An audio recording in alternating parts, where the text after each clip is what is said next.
हाँ जी, सभी को नमस्कार। आज से हम बात करेंगे सर यूपी पीसीएस की। तो यूपी पीसीएस में आपके पास है टोटल 20 से 25 दिन। तो ये 20 से 25 दिन आपका कैसा हो कि आप पेपर को क्लियर कर पाएं। अपना एम क्या है? पेपर को क्लियर करना है। पेपर को क्लियर करने के लिए हमें जो भी करना पड़ेगा वो हम करने के लिए रेडी हैं। तो ऐसा क्या करें जिससे पेपर क्लियर हो जाए? पहली बात तो ये, अभी तक आपने अगर पीवाईक्यू सॉल्व नहीं किए हो प्रीवियस ईयर क्वेश्चन, तो जाके सॉल्व करिए 12 साल कम से कम। ठीक है। हम यहाँ कुछ प्रीवियस ईयर क्वेश्चन लगाएंगे, क्योंकि पीवाईक्यू जो होते हैं वो रिपीट होते हैं। ये बात आपको ध्यान रखनी है। इसके अलावा जो जैसे गवर्नमेंट स्कीम के क्वेश्चन हमेशा हर साल आते हैं, 2-3 क्वेश्चन। जैसे इंपॉर्टेंट बुक्स पे हर साल क्वेश्चन आता है। जैसे इंपॉर्टेंट डेज और थीम पे हर साल एक क्वेश्चन आता है। तो इस तरह की जो चीजें हैं, ठीक है, बजट में करंट अफेयर्स में क्या चल रहा है, ये सब चीज हम बात करेंगे। आपको इसका टेंशन नहीं लेना है, आपको केवल केवल ये सेशन देखना है और ज्यादा से ज्यादा शेयर करना है। ठीक है। सबसे पहले आज हम 2023 के प्रीवियस ईयर क्वेश्चन, जो 2023 में यूपी पीसीएस पूछा था, उसको देखने की कोशिश करेंगे और समझेंगे कि क्या क्या पूछना चाहता है। ठीक है। तो सबसे पहले स्टार्ट करेंगे सबसे पहले क्वेश्चन से। सबसे पहला क्वेश्चन आपका आता है बजट से related. According to union budget 2023-24, union budget की देखो, सबसे पहला क्वेश्चन बजट पे है, यानी इस बार भी बजट पे क्वेश्चन होगा आपका। ठीक। How many skill India, skill India पे बात हो रही है, देख रहे हो, स्किल इंडिया। ठीक है, जो भी नई चीज है skill India. International centre are to be set up across different states of skill youth for international opportunities. इसका सही आंसर क्या होगा? इसका सही आंसर होगा 30 सेंटर ऐसे खोले गए थे। ठीक है। बात समझ में आ रही है? तो ये यूनियन बजट जो 2023-24 है, इसमें प्रधानमंत्री कौशल विकास योजना शुरू किया गया था। प्रधानमंत्री कौशल विकास योजना 4.0। ठीक है। प्रधानमंत्री कौशल विकास योजना 4.0 स्टार्ट किया गया था, जिसमें बोला गया था लैक्स ऑफ यूथ को with in the next 3 year. ठीक है। नेक्स्ट 3 साल में, 3 साल में लैक्स ऑफ यूथ को क्या देना है सर? बताओ बताओ बताओ, जल्दी बताओ। क्या देना है? स्किल। ठीक है। स्किल की बात हो रही है ना। तो 3 साल के अंदर लाखों यूथ को, लाखों युवाओं को क्या देना है? स्किल समझाना है, सिखाना है। इसके लिए इंटरनेशनल स्किल यूथ सेंटर खोला गया था। कहाँ? 30 स्किल यूथ सेंटर खोले गए हैं। ये बात ध्यान रखिएगा। ठीक है। एक चीज और यहाँ ये ध्यान रखने वाली बात है कि अगर पूछा जाए कि बताओ स्कीम में क्या क्या कवर होता है, अगर पूछा जाए इस स्कीम में, यानी प्रधानमंत्री कौशल विकास योजना वाली स्कीम में, क्या एआई से रिलेटेड चीजें कवर होती हैं? बताओ। यस, हाँ, कवर होती है। ठीक है। अगर पूछा जाए आपसे, बताइए इसमें कोडिंग से रिलेटेड चीजें आती हैं, तो ये सब ऐसे ही ट्रैप क्वेश्चन बनते हैं यूपीएससी के। यूपीएससी कह रहा हूँ, यूपी पीसीएस के। ठीक है। तो आप लिख लीजिएगा प्रधानमंत्री कौशल विकास योजना। इसमें कुछ ऐसी चीजें जो आती ही आती हैं, जैसे जैसे हम अगर बात करें कि न्यू एज कोर्स की। ठीक है। न्यू एज कोर्स, हम न्यू एज कोर्स की बात कर रहे हैं। न्यू एज कोर्स का क्या मतलब है? जैसे यहाँ पे आता है आपके पास कोडिंग, यहाँ पे आता है आपके पास एआई, यहाँ पे आता है आपके पास रोबोटिक्स। ठीक है, ये भी ध्यान रखिएगा। उसके बाद आता है आपको मैकेट्रॉनिक्स। ये लिख लीजिए, सब छपने वाला क्वेश्चन है, मैकेट्रॉनिक्स। इसके बाद क्या आता है? यहाँ पे आता है आईओटी, यहाँ पे आता है 3D प्रिंटिंग। ये बात ध्यान रखिएगा, 3D प्रिंटिंग। उसके बाद आता है ड्रोन। तो ये सब चीजें जो हैं वो और अदर सॉफ्ट स्किल्स आते हैं, जैसे माइक्रोसॉफ्ट है, माइक्रोसॉफ्ट पावर पॉइंट है, एक्सेल है, ये सब सारी चीजें आती हैं। तो इस तरह की जो चीजें हैं वो आपको ध्यान रखनी है। अगले क्वेश्चन पे चलते हैं। अगला क्वेश्चन है कि बताइए स्पेयर बुक जो है वो किसने लिखा था? इसका सही आंसर क्या होगा? प्रिंस हैरी ने लिखा था। प्रिंस हैरी क्या थे? प्रिंस हैरी जो थे, मेंबर थे ब्रिटिश रॉयल फैमिली के। इनकी मेमोयर है, इनकी क्या है, आत्मकथा नहीं, वो इसको क्या कहते हैं, या रेखा चित्र कहते हैं। ठीक है। तो इस बात को ध्यान रखिएगा। He is the younger son of Charles 3 and Diana. ठीक है। ये जो प्रिंस हैरी हैं वो चार्ल्स थर्ड के क्या है, यंगर सन है। इस बात को आपको ध्यान रखना है। चलो अगले क्वेश्चन पे चलते हैं। अगला क्वेश्चन आपके पास बड़ा इंपॉर्टेंट क्वेश्चन आ रहा है, बहुत ज्यादा इंपॉर्टेंट क्वेश्चन है। इसको आप हाईलाइट कर सकते हैं। What do we call balancing the need to use resources and also conserve them for the future? Future को, अपने आप को कैसे यूज करना, अपने पास जो रिसोर्सेस हैं उसको कैसे यूज करना कि अपने भी यूज कर लें और आने वाले समय में भी फ्यूचर के लिए बचा के रख पाए। तो इसका सही आंसर क्या हो जाएगा? इसका सही आंसर हो जाएगा सस्टेनेबल डेवलपमेंट। ठीक है। अब एक चीज पूछा जाता है कि सर सस्टेनेबल डेवलपमेंट, ठीक है, बात समझ में आ गई। सस्टेनेबल डेवलपमेंट के कितने पिलर्स हैं? सस्टेनेबल डेवलपमेंट या फैक्टर्स या फिर कुछ भी कह सकते हैं। सस्टेनेबल डेवलपमेंट जो है उसके कितने कोर एलिमेंट हैं, ऐसे कहिए तो ज्यादा अच्छा रहेगा। कोर एलिमेंट्स, इस बात को आपको ध्यान रखना, रट लीजिएगा, ये एग्जाम में कई बार पूछा हुआ सवाल है। सस्टेनेबल डेवलपमेंट के तीन जो होते हैं कोर एलिमेंट होते हैं। पहला होता है क्या? पहला होता है environmental environmental conservation, environmental conservation. दूसरा क्या होता है? दूसरा होता है इकोनॉमिक डेवलपमेंट, इकोनॉमिक डेवलपमेंट। और तीसरा क्या होता है? तीसरा होता है सोशल प्रोग्रेस, सोशल प्रोग्रेस। इस बात को आपको ध्यान रखना है, ठीक है। इसके कोर एलिमेंट याद रखिएगा, तीन होते हैं, एनवायरमेंटल कंजर्वेशन, इकोनॉमिक डेवलपमेंट और सोशल प्रोग्रेस। ये बात याद रखिएगा आप, ठीक है। समझ में आ गई बात? अब सस्टेनेबल डेवलपमेंट का मतलब क्या होता है? अगर हम इसको डिफाइन करना चाहें कि व्हाट इज सस्टेनेबल डेवलपमेंट, तो आप क्या बोलेंगे? Sustainable development is defined as development that meets the present needs, जो हमें अभी की जरूरत है, ठीक है, प्रेजेंट नीड्स जो है इसको भी फुलफिल करे और उसके बाद से ये फ्यूचर के लिए बचा के रख पाए, ठीक है, फ्यूचर जनरेशन के लिए भी क्या कर पाए, फ्यूचर जनरेशन के लिए बचा के रख पाए। इसी को क्या बोला जाता है? सस्टेनेबल डेवलपमेंट बोला जाता है। उसके बाद एसडीजी वगैरह अभी हम बात करेंगे। सस्टेनेबल डेवलपमेंट गोल कितने हैं? 17 हैं। टारगेट कितने हैं, क्या है, वो सब सारी चीजें हम बात करेंगे। अभी तो ये चीज क्लियर हुई आपको? बताइए, क्लियर हुआ? हाँ बताओ। चलो नेक्स्ट क्वेश्चन अपने पास है, असर्शन रीजन का क्वेश्चन आ रहा है। पहला है स्टेटमेंट कि the president is a part of parliament. दूसरा है bill passed by the two houses. To houses मतलब क्या हो गया? एक हो गया लोकसभा, दूसरा हो गया Rajya Sabha. Of the parliament can not become a law without the assent of the president. इसका सही आंसर बताइए क्या होगा? बताओ सही आंसर क्या होगा? तो प्रेसिडेंट जो होते हैं वो integral part of the parliament होते हैं। देखो आर्टिकल 79 जो है वो किसकी बात करता है? आर्टिकल 79 बात करता है सर पार्लियामेंट की, ठीक है। आर्टिकल 80 किसकी बात करता है? आर्टिकल 80 बात करता है सर राज्यसभा की। और आर्टिकल 81 किसकी बात करता है? तो आर्टिकल 81 बात करता है लोकसभा की, ठीक है। लोकसभा में कितने मैक्सिमम मेंबर हो सकते हैं? 552। राज्यसभा में कितने हो सकते हैं? 250। और पार्लियामेंट जो है वो इंटीग्रल पार्ट है किसका? सॉरी, पार्लियामेंट का इंटीग्रल पार्ट कौन कौन होता है? अब देखो पार्लियामेंट के कितने पार्ट होते हैं? पार्लियामेंट के तीन पार्ट होते हैं। पहला होता है, दूसरा होता है, तीसरा। पहला हो गया प्रेसिडेंट, और दूसरा हो गया लोकसभा, और तीसरा हो गया राज्यसभा। ये कौन बोलता है? आर्टिकल 79 के अकॉर्डिंग। तो इस तरह से पहला स्टेटमेंट तो ठीक है। दूसरा रीजन दे रहा है। अच्छा, जब भी असर्शन रीजन का क्वेश्चन है तो आपको कैसे करना है? The president is a part of parliament because a bill passed by two houses of the parliament can not become a law without the assent of the president, ठीक है। तो इसका सही आंसर क्या होगा? इसका सही आंसर ये होगा, ये अब जब बिकॉज आप लगाएंगे ना, बिकॉज, तो आपको ये अगर एक्सप्लेनेशन दे रहा होगा तो फिर ठीक है, अगर अदरवाइज नहीं ठीक है।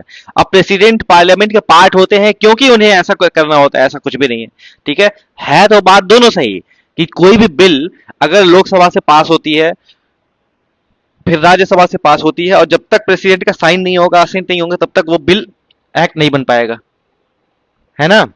बताओ बात समझ में आ रही है? तो ये कहानी है इसकी। लेकिन अगर आप ऐसे कहो कि सर ये बता दीजिए कि a bill passed by two houses of the parliament can not become a law without the assent of the president, तो वो चीज रीजन नहीं है उसका, है तो दोनों सही। इस बात को आपको ध्यान रखना है, ठीक है।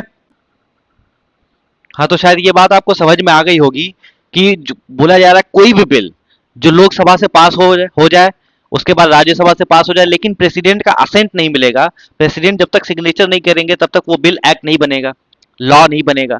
और प्रेसिडेंट इंटीग्रल पार्ट होता है पार्लियामेंट का, ये बात अब आपको याद रहेगी, ठीक है। अब नेक्स्ट क्वेश्चन पे चलते हैं। अपना नेक्स्ट क्वेश्चन है, Milind Panho is in the form of a dialogue. Dialogue मतलब क्या होता है? दो पर्सन के बीच की जो बातचीत होती है इसको डायलॉग बोला जाता है, ठीक है। ए पर्सन ये है ए और दूसरा पर्सन है बी, इन दोनों के बीच का जो बातचीत होता है ना, जो बातचीत होता है इसको क्या बोला जाता है? इसको बोला जाता है सर, बोलो क्या बोला जाता है सर? मिलिंद पनहो, ये डायलॉग होता है। Milind Panho is in the form of dialogue between king Milind and Buddhist saint. Buddhist संत कोई था, किसके बीच? नागार्जुन थे, कुमारी कुमारिल भट्ट थे, नाग भट्ट थे या नागसेन थे? इसका सही आंसर हो जाएगा नागसेन। मिलिंद पन्हो एक किताब है, इस किताब में डायलॉग लिखा हुआ है, दो लोगों के आपस की बातचीत लिखी हुई है, जिसमें एक थे किंग मिलिंद और एक थे क्या, बुद्धिस्ट सेंट नागसेन। ये बात आपको ध्यान रखनी है, ठीक है।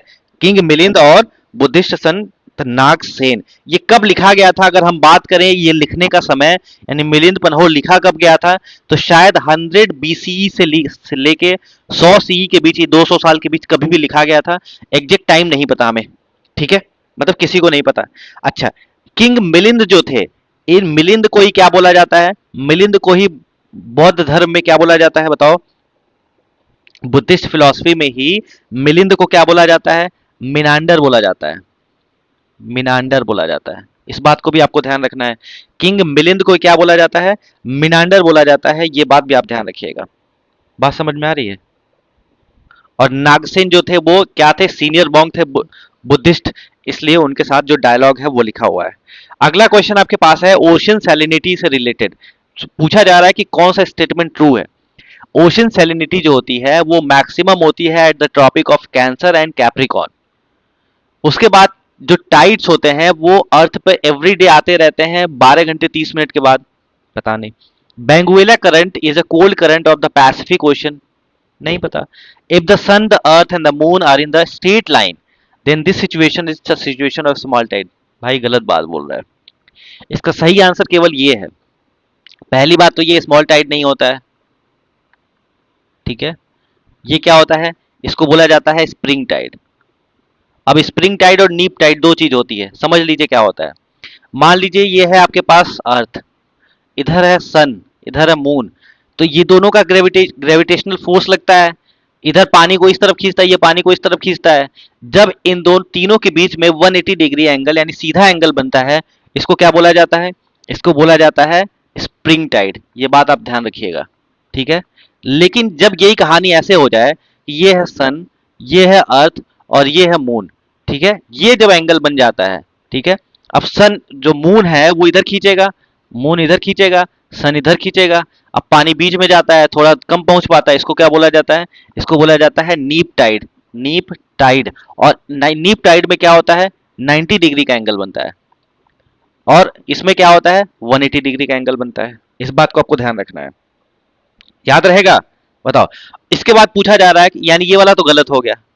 बेंगुएला करंट कोल्ड करंट है, लेकिन वो पैसिफिक का नहीं है, ठीक है। बेंगुएला करंट जो है वो पैसिफिक का नहीं है, ये साउथ अफ्रीका कोस्ट पे पाया जाता है, यानी अफ्रीकन कोस्ट पे पाया जाता है। अफ्रीकन कोस्ट पे पाया जाता है, अफ्रीकन कोस्ट पे पाया जाता है, इसका मतलब ये क्या होगा? अटलांटिक ओशन का पार्ट होगा, ठीक है। तो वो समझ में आ गई बात। ओशन सैलिनिटी जो होती है मैक्सिमम होती है ट्रॉपिक ऑफ कैंसर पे और कैप्रिकॉर्न पे। ये बात बिल्कुल सही है। क्यों? अब एक चीज ध्यान दीजिएगा यहाँ, एक चीज आपको यहाँ ध्यान देने की जरूरत है, जो क्या है, मैं यहाँ कैसे लिख के दिखाऊं? एक मिनट, मैं आपको इसको थोड़ा छोटा कर देते हैं।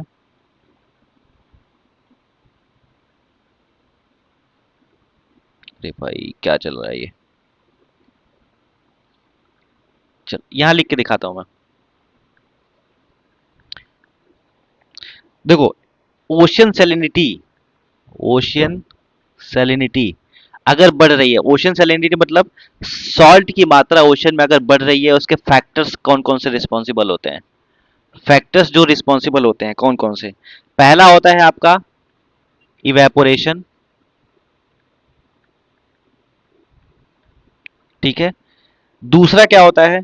दूसरा होता है आइस फॉर्मेशन, ठीक है।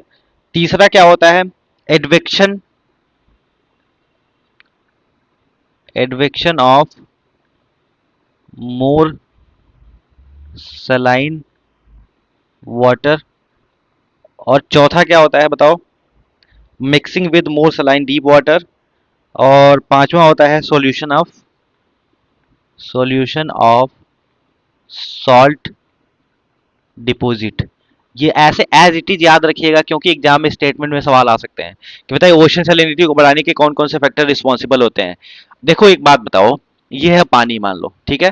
इस पानी में नमक की मात्रा है, अब कुछ वेपराइजेशन हो गया, पानी उड़ गया, तो क्या बचेगा? नमक बचेगा, सैलिनिटी ज्यादा हो जाएगी। आइस फॉर्मेशन होगा तो क्या होगा? सैलिनिटी इफेक्ट होगी कि नहीं होगी बताओ? होगा ना। अरे भाई, अमोक आप पढ़ते हैं अटलांटिक मेरीडाइनल ओवरटर्निंग सर्कुलेशन, तो इसमें यही कॉन्सेप्ट तो आता है, ग्रीनलैंड मेल्ट हो रहा है, इसकी वजह से सैलिनिटी कभी बढ़ रही है कभी घट रही है। तो इस बात को आपको ध्यान रखना है। ठीक है। अब पूछा जाए कि सरफेस सैलिनिटी वो मैक्सिमम कहाँ होती है? मैक्सिमम होती है 20 से 25 डिग्री पे। ठीक है। अगर ये इक्वेटर 0 डिग्री है तो ये 20 डिग्री से 25 डिग्री, और इधर भी 20 से 25 डिग्री जो होती है वो क्या होती है? ये मैक्सिमम होता है सैलिनिटी यहाँ पे। क्यों? क्योंकि सन की रेज ज्यादा आती है, इवेपोरेशन ज्यादा होता है। तो ये बात आपको ध्यान रखनी है। ठीक है। तो ये स्टेटमेंट आपका ट्रू हो जाता है, और इस बात को ऐसे याद रखिए, चीजों को रिलेट करके चलिए। अगला क्वेश्चन आपके पास है अल नीनो के बारे में। अल नीनो, यहां से आपको याद रखना है सबसे पहला क्या? अल नीनो, अल Nino southern oscillation, southern oscillation, अल नीनो सदर्न ऑसिलेशन। ठीक है। इसको बोला जाता है ENSO, एनसो साइकिल। ठीक है। एनसो साइकिल बोला जाता है, इसको भी आप ध्यान रखिएगा। अल नीनो सदर्न साइकिल।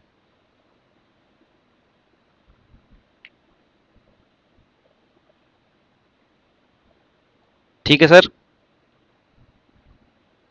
अल नीनो सदर्न ऑसिलेशन होता है। अब एक चीज यहां ध्यान दीजिएगा, देखो अल नीनो और ला नीना, यहां दो चीज और ध्यान रखनी है। क्या? एक होता है अल नीनो, और दूसरा होता है ला नीना। ला नीना और अल नीनो। ठीक है। ये दोनों क्या है? ये दोनों जो कॉम्प्लेक्स वेदर पैटर्न होते हैं, इसको समझना बड़ा मुश्किल हो जाता है। और ये होते कहाँ हैं? अच्छा, ये क्यों होते हैं? रिजल्ट किस कारण से होते हैं? तो वेरिएशन, सबसे पहली बात, ऐसे अगर पूछा जाए स्टेटमेंट में तो आपको ये सब चीजें याद होना चाहिए भाई। वेरिएशन इन, जिस तरह का एग्जाम का लेवल है ये सब पता होना चाहिए। Variation in ocean temperature, ocean temperature in equatorial Pacific region, equatorial Pacific region. ठीक है। ये बात ध्यान रखिएगा, variation in ocean temperature in equatorial Pacific region, ये बात आपको पता होना चाहिए। ठीक है। El Nino southern oscillation, ENSO cycle के दो पार्ट होते हैं, एक अल नीनो, एक होता है ला नीना होता है। ठीक है। अल नीनो जो होता है, अल नीनो से क्या इफेक्ट आता है? अगर कह दिया जाए अल नीनो ईयर है, तो वो ड्राई ईयर होता है, बारिश कम होती है। ठीक है। एक ऐसा क्लाइमेट पैटर्न जो डिस्क्राइब करता है अनयूजुअल वार्मिंग ऑफ सर्फ। अच्छा, अल नीनो का डेफिनेशन समझ लीजिए पहले। El Nino is a climatic pattern. ठीक है। एक क्लाइमेट का पैटर्न है। क्लाइमेट का क्या है सर? पैटर्न है, पहली बात। जो डिस्क्राइब करता है क्या? जो डिस्क्राइब करता है unusual, unusual warming of surface, warming of surface. Unusual warming of surface को क्या करता है ये बताओ? Unusual warming of surface water, surface water को क्या करता है? ये डिस्क्राइब करता है। ठीक है। अब अल नीनो जो होता है, अल नीनो क्या ले आता है सर? ये ड्राइनेस लाता है, सूखापन लाता है, ड्राइनेस, पहली बात। ये याद रखिएगा, सीधे सीधे मैं वही बता रहा हूं जो एग्जाम में छपते हैं सवाल। ठीक है। पहली बात ड्राइनेस लाता है। ठीक है। वेस्टर्न पैसिफिक रेन और ये सब सारी चीजें। और अल नीनो इवेंट जो होता है वो ट्रिगर कैसे होता है? देखो, अल नीनो इवेंट जो होते हैं वो पेरुवियन कोस्ट होता है, पेरुवियन कोस्ट साउथ अमेरिका का, पेरुवियन कोस्ट से ये ट्रिगर होता है। और ये उसके बाद आगे बढ़ता है, लीनो के बारे में हम बाद में बात करेंगे। अब ला नीना की बात कर लें अगर, तो ला नीना का क्या कंडीशन है सर? तो ला नीना जो होता है वो क्या लाता है? कूल फेज लाता है। क्या लाता है सर? कूल फेज लाता है, ये बात भी ध्यान रखिएगा। कूल फेज लाता है। और ये जो होता है वो क्या करता है? Unusual cooling of tropical eastern Pacific. तो ये बोला जा सकता है अनयूजुअल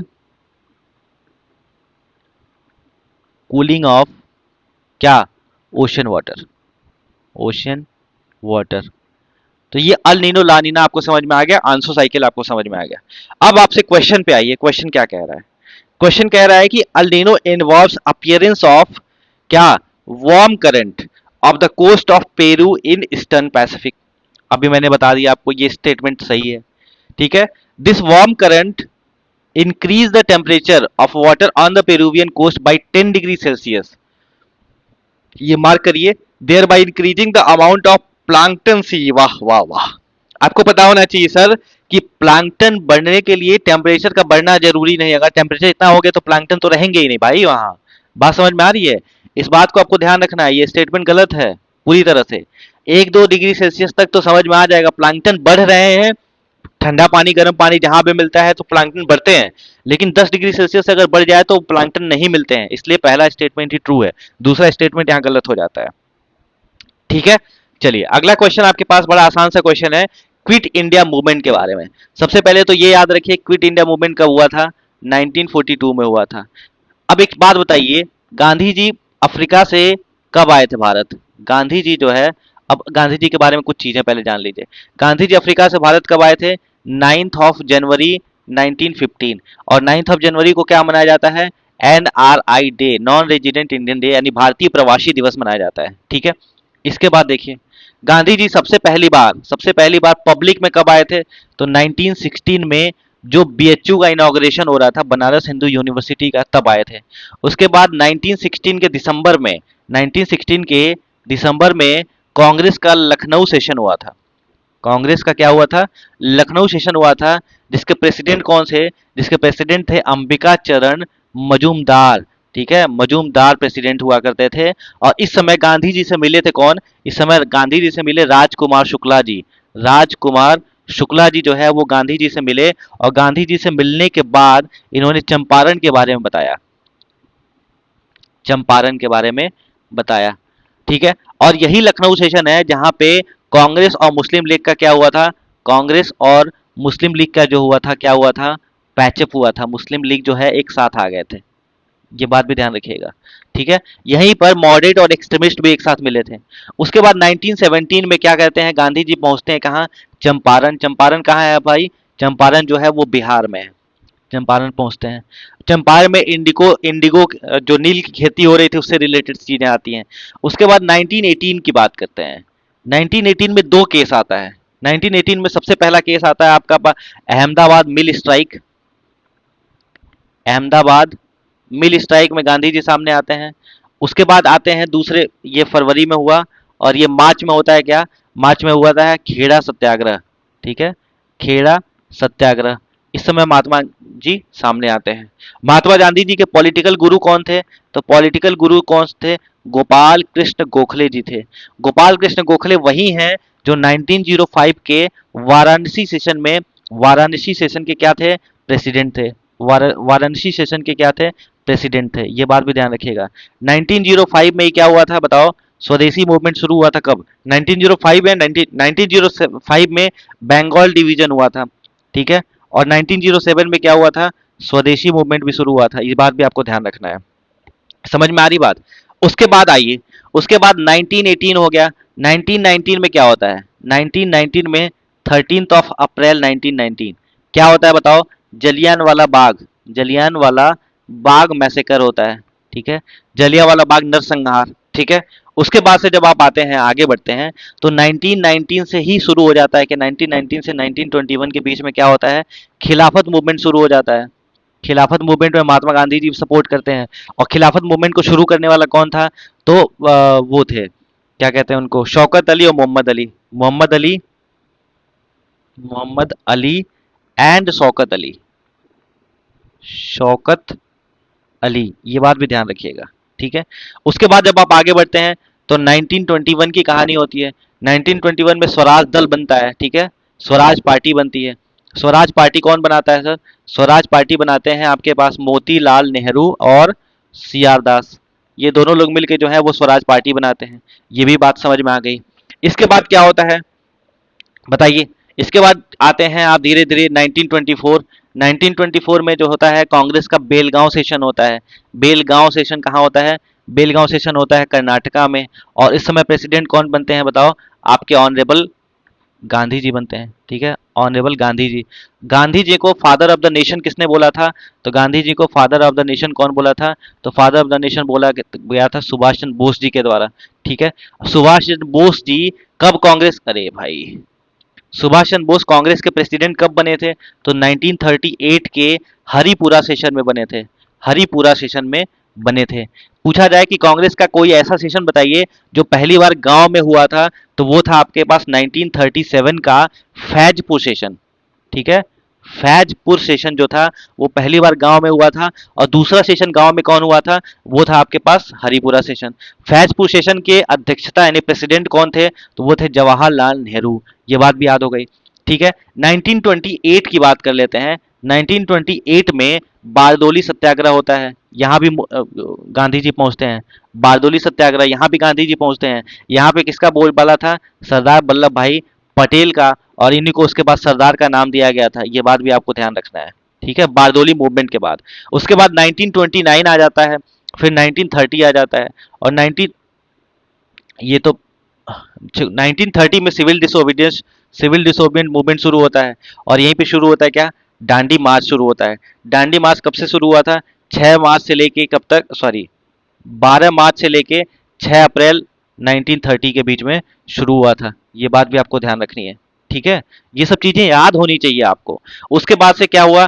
अब ये 1922 में ही जब आप थे, तो वो 5 मार्च का दिन है। 5 मार्च का दिन है, क्या हुआ था?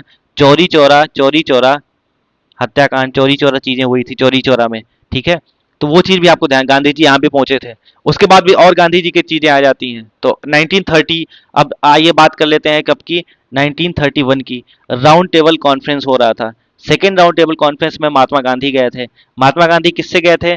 एस राजपुताना से गए थे। एस राजपुताना क्या है? जहाज का नाम है। और आए किससे थे? सुधीव से आए थे। ये सब आपको पता क्यों नहीं है? सुधीव से आए थे। ये बात भी आपको ध्यान होना चाहिए। ठीक है, और कोई ऐसा आदमी जो तीनों राउंड टेबल कॉन्फ्रेंस में पार्टिसिपेट किया था, उसका क्या नाम था? तेज बहादुर सप्रू थे, बी आर अम्बेडकर थे, कौन था? अब आप बताएंगे इसको। ठीक है, तो ये सब चीज आपको पता होना चाहिए। क्विट इंडिया मूवमेंट कब शुरू हुआ था? 1942 में। कैबिनेट मिशन भारत कब आया था? 1946 में भारत आया था। अब पूछा जा रहा है कि who among the following women fighter who was not associated with क्या? Quit India movement. ठीक है, क्विट इंडिया मूवमेंट से कौन एसोसिएटेड नहीं था? मातंगिनी हजारा, कनकलता बरुआ, अरुणा आशफ अली या शांति घोष। तो इसका सही आंसर क्या हो जाएगा? शांति घोष जो थी वो इससे एसोसिएटेड नहीं थी। ठीक है, अरुणा आशफ अली तो आपको पता ही है, अंडरग्राउंड मूवमेंट चलाने का श्रेय इन्हीं को जाता है। कनकलता बरुआ, मतलब मातंगिनी हजारा, महिलाओं का नाम आपको पता ही नहीं रहता है। आपको लगता है कि महिलाएं पार्टिसिपेट ही नहीं करती हैं, भाई करती हैं। ठीक है, शांति घोष की अब बात कर लेते हैं सर। थोड़ी शांति घोष की बात कर लें, जगह ही नहीं है। शांति घोष, आइए शांति घोष की बात करें। शांति घोष का जन्म कहाँ हुआ था? कोलकाता में हुआ था, कौमिल डिस्ट्रिक्ट में, जब अनडिवाइडेड बंगाल था। ये एक्टिव मेंबर थी किसकी? एक्टिव मेंबर थी युगांतर की। युगांतर समिति, युगांतर काउंसिल की जो थी, वो क्या थी? एक्टिव मेंबर थी। अच्छा, यहाँ पे शांति घोष और सुनीति चौधरी, दो लोगों की मैं बात करना चाहता हूँ, समझ लीजिए। शांति घोष एंड सुनीति चौधरी, ये लोग क्लास 8th में थे यार। शांति घोष और सुनीति चौधरी क्लास 8th में थी। इनकी एज जो थी वो 14 साल थी। इनकी इनकी एज 14 साल थी, इनकी एज जो थी वो 15 साल थी। ठीक है, युगांतर के ये लोग क्या हो गए? युगांतर, शांति और सुनीति जो है 14, ये क्या करते हैं? एक डेट याद रखिएगा, 14 दिसंबर 1931। ठीक है, दिसंबर, शायद यही देश, यही 1931 है जब क्या हुआ था, किसको फांसी हुई थी बताना। तो शांति घोष और सुनीति चौधरी के बारे में बता रहा था मैं। तो शांति घोष और सुनीति चौधरी का क्या है? ये सेंट स्टीवंस थे, उस समय के कोलकाता के क्या मजिस्ट्रेट थे। उनके बैंगलों में जाती हैं और उनको मार देती हैं। किसको? मिस्टर स्टीवंस, सेंट कह रहा हूँ, मिस्टर स्टीवंस। ठीक है, स्टीवंस को क्या कर देती हैं? पिस्टल्स मार देती हैं, शॉट डाउन कर देती हैं।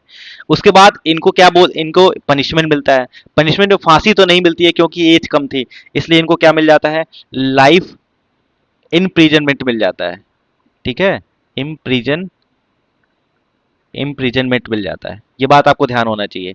इसके बाद दूसरी चीज याद रखिएगा कि 1939 में 31 से लेके 39 साल, 8 साल ये जेल में रहती हैं। 1939 में गांधी जी आते हैं। ठीक है, और गांधी जी के आने के बाद गांधी जी आते हैं और इनको क्या करते हैं? जेल से आजाद करा देते हैं। जेल से आजाद हो जाती हैं।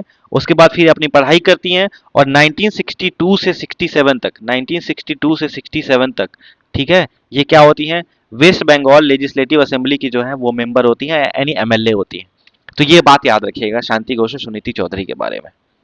बताइए, याद रहेगा सब कुछ? युगांतर के बारे में बाद में बात करेंगे। अब आते हैं Mount Newman is famous for which of the following.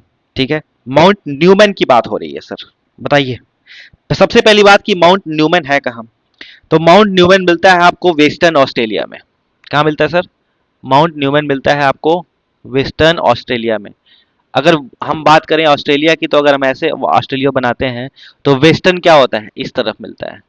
इसी तरफ कई सारे डेजर्ट्स मिलते हैं। क्या डेजर्ट्स के नाम आप बता पाएंगे? यूपी पीसेस 2021-22 का सवाल है। ठीक है, यहीं पे आता है Great Sandy Desert, Great Sandy Desert. ठीक है, यहीं पे आता है ग्रेट विक्टोरिया डेजर्ट, यहीं पे आता है ग्रेट, बताओ, गिब्सन डेजर्ट, गिब्सन। और यहीं पे क्या आता है? Simpson Desert. Gibson Desert, Simpson Desert, Victoria Desert, Sandy Desert, ये सब याद रखिएगा। ठीक है, इस तरह पूरा डेजर्ट एरिया होता है और शहर इधर इधर बसते हैं। यहीं पे ग्रेट बैरियर रीफ आता है और यहीं पे न्यूजीलैंड आता है। यहीं पे एक कोल्ड एयर चलती है जिसका क्या नाम है? Brick fielder. ठीक है, ब्रिक फिल्डर एक कोल्ड हवा है, ये चलती है। और ये न्यूजीलैंड में हवा जो चलती है उसको क्या बोला जाता है? नॉर वेस्टर बोला जाता है। ये बात भी आपको ध्यान रखने की जरूरत है। ठीक है, माउंट न्यूमैन जो है वो फेमस है किसके लिए? आयरन ओर के लिए फेमस है। ठीक है, अब एक चीज देखिए, ऑस्ट्रेलिया का सबसे ज्यादा टॉप आयरन ओर प्रोड्यूसर और एक्सपोर्टर, ठीक है, माउंट न्यूमैन ही है। क्या है? प्रोड्यूसर एंड एक्सपोर्टर दोनों, प्रोड्यूसर एंड एक्सपोर्टर दोनों कौन है? वो माउंट न्यूमैन है। ये बात भी आपको पता होना चाहिए। ठीक है, 30% ग्लोबल सप्लाई चेन का सबसे ज्यादा आयरन ओर कहां से जाता है? ये माउंट न्यूमैन से जाता है।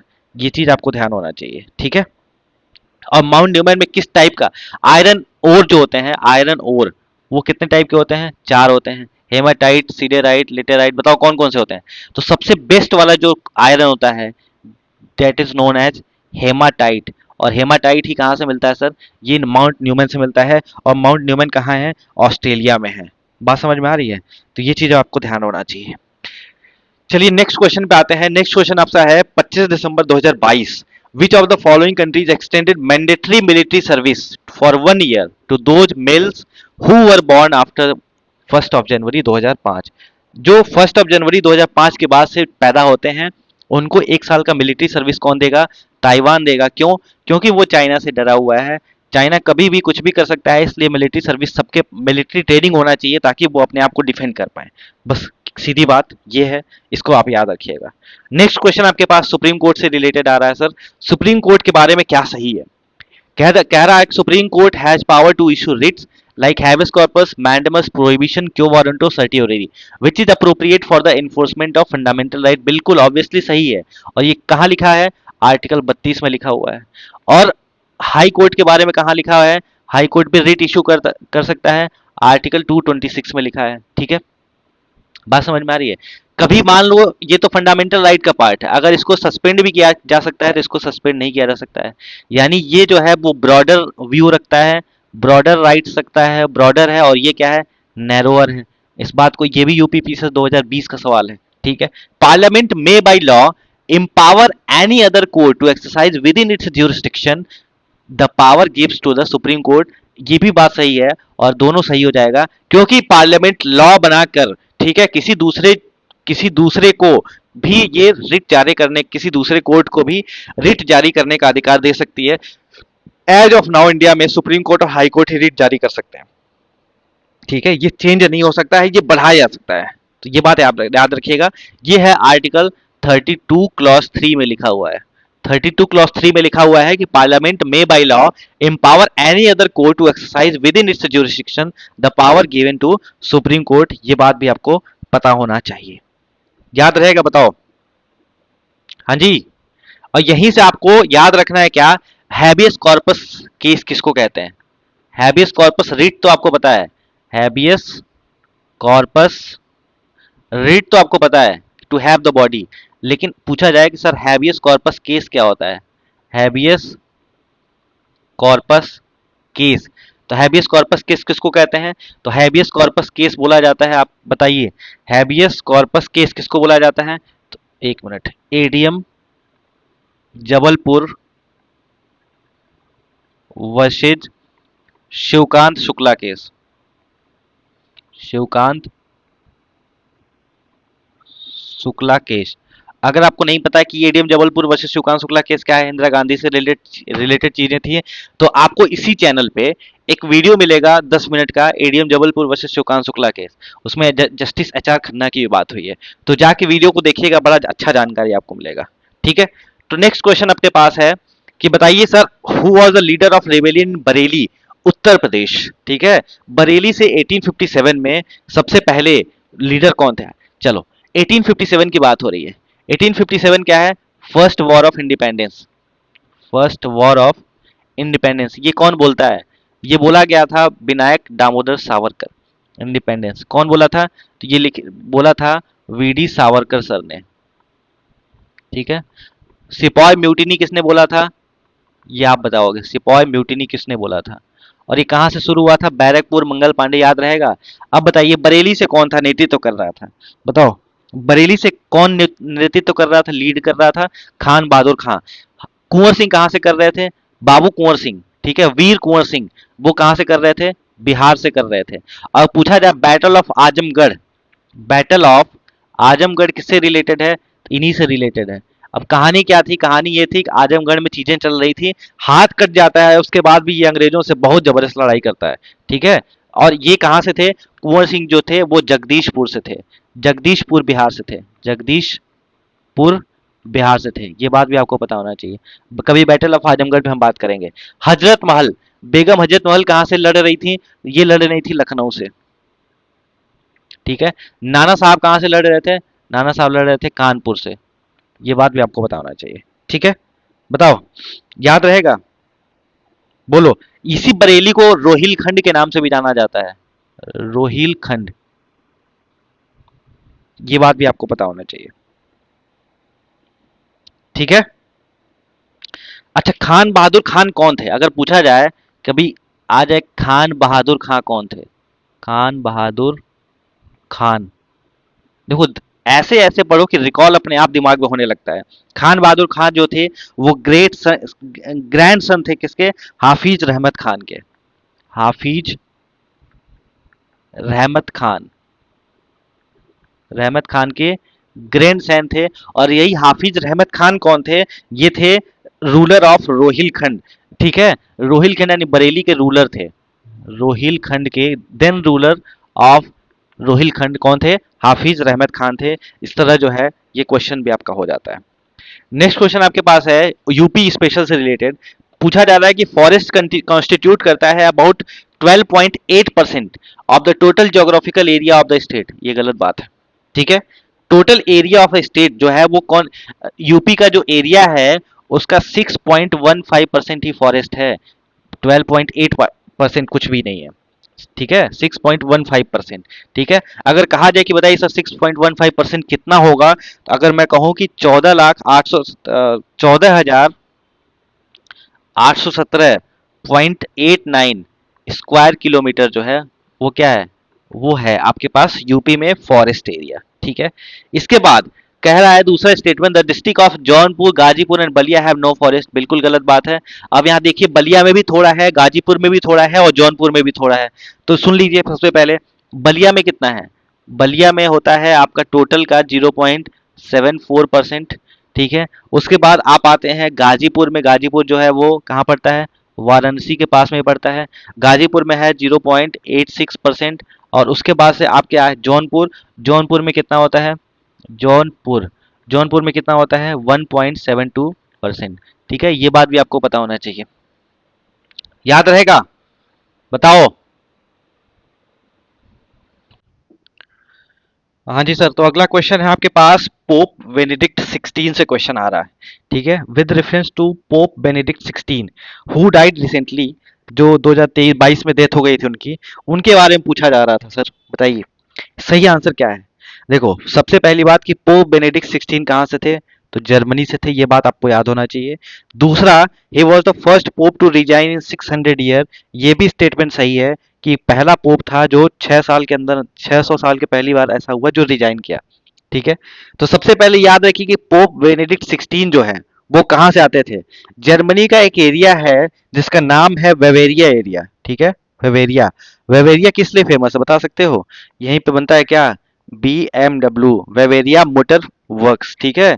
BMW, Bavaria motor works. तो ये वहां से आते थे, वेवेरिया रीजन से, ठीक है? जो साउथ ईस्ट जर्मनी में पड़ता है, वेवेरिया यूनिफाइड हुआ था जर्मनी में कब? 1871 में। 1871 में जर्मनी में क्या हो गया था? ये यूनिफाइड हो गया था। ये बात याद रखिएगा। और इन्होंने रिजाइन कर दिया है 2013 में, ठीक है? पोप बेनेडिक्ट 16 ने अपने चर्च से रिजाइन कब किया? 2013 में इन्होंने क्या कर दिया? 2013 में रिजाइन कर दिया। और सबसे पहली बार ऐसा कोई पोप था जिसने रिजाइन किया है, कब से? 1415 के बाद से। 1415 के बाद से आज तक 2013 तक कोई ऐसा पोप नहीं था जो रिजाइन करा हो। ये एकमात्र ऐसा पोप था जिसने रिजाइन किया। तो ये दोनों स्टेटमेंट ट्रू है, इस बात को आप ध्यान रखिएगा। अगला क्वेश्चन कह रहा है आपसे कि non conventional energy source are those energy sources that are, ठीक है? नॉन कन्वेंशनल एनर्जी सोर्स क्या होता है? याद रखिएगा, इस एक क्वेश्चन तो इस पे आता ही आता है। नॉन कन्वेंशनल एनर्जी सोर्स होता क्या है? तो जो नॉन कन्वेंशनल एनर्जी सोर्स होता है उसको क्या बोलते हैं बताओ? रिन्यूएबल बोलते हैं, नॉन रिन्यूएबल बोलते हैं? इसको बोलते हैं रिन्यूएबल। एग्जाम में जब आप बैठते हैं तो कंफ्यूजन क्रिएट हो जाता है कि नॉन कन्वेंशनल है। नॉन कन्वेंशनल मतलब जो परंपरागत नहीं है, गैर परंपरागत, ठीक है? तो वो रिन्यूएबल होता है। जैसे नॉन कन्वेंशनल ऐसे सोर्स होते हैं एनर्जी के, जो एनर्जी सोर्स जो रिप्लेनिश हो जाते हैं नेचुरल प्रोसेस से और हर जगह अवेलेबल होते हैं। जैसे कह सकते हैं कि वो इनफाइनाइट होते हैं नेचर में और उसको रिस्टोर भी किया जा सकता है। जैसे कौन कौन से हो सकते हैं एग्जाम्पल? अगर एग्जाम्पल की हम बात करें कि प्राइमरी, एक minute, primary non conventional source of energy कौन कौन से हैं? जैसे सोलार एनर्जी, सौर ऊर्जा, ठीक है? इसी तरह से मान लीजिए जियोथर्मल एनर्जी, जियोथर्मल एनर्जी। इसी तरह मान लीजिए आप बायोमास एनर्जी, बायोमास एनर्जी। इसी तरह मान लीजिए टाइडल एनर्जी, टाइड सभी आपने पढ़ा, टाइडल एनर्जी। इसी तरह विंड एनर्जी। ये सब क्या है? ये सब रिन्यूएबल एनर्जी है, नॉन कन्वेंशनल एनर्जी है। तो होप आपको ये बात याद रहेगी। इतने एग्जाम्पल तो याद रखिएगा। अगला क्वेश्चन है plane of which airline crashed in Nepal in January 2023? तो इसका सही आंसर क्या होगा? येती एयरलाइन, जो काठमांडू से पोखरन की तरफ जा रहा था, पोखरन लैंडिंग के समय ये क्या होगा? क्रैश हो गया और 72 ऑक्यूपेंट्स जिसकी डेथ हो गई। तो ये बात भी आप याद रखिएगा, ठीक है? अगला क्वेश्चन आपके पास है तप्पा स्टाइल ऑफ म्यूजिक। कौन सा style? Tappa style of music was refined and developed in which of the following Mughal empires court, ठीक है? इसका सही आंसर कौन बताएगा? बताओ, तप्पा स्टाइल जो है वो किसके समय पे डेवलप हुआ था? तो इसका सही आंसर होगा मोहम्मद शाह रंगीला। इनके समय यही एक अच्छा काम हमें लगता हुआ, मोहम्मद शाह रंगीला। सबसे पहली बात, ये तप्पा क्या है? तप्पा जो है Indian semi classical vocal music है, सबसे पहली बात। जो तप्पा क्या है? तो तप्पा जो है वो इंडियन क्लासिकल वोकल म्यूजिक, ठीक है? ये बात याद रखिएगा। ठीक, इसको क्या बोला जाता है? इसको बैगीज बोला जाता है, बैगीज बोला जाता है। ये बात भी आप ध्यान रखिएगा, ठीक है? रॉयल कोर्ट में तप्पा स्टाइल ऑफ म्यूजिक जो है वो रिफाइंड होता है और इंट्रोड्यूस हुआ था इंपीरियल कोर्ट। मुगल एम्पायर कौन थे? मोहम्मद शाह रंगीला। तो ये भी आप याद रखिएगा। चलिए, अगला क्वेश्चन है सुदर्शन प्रहार आर्मी एक्सरसाइज। सबसे पहली बात, ये सुदर्शन प्रहार आर्मी एक्सरसाइज जो है वो कौन करता है? तो कौन करता है ये बात भी आपको पता होना चाहिए। तो इंडियन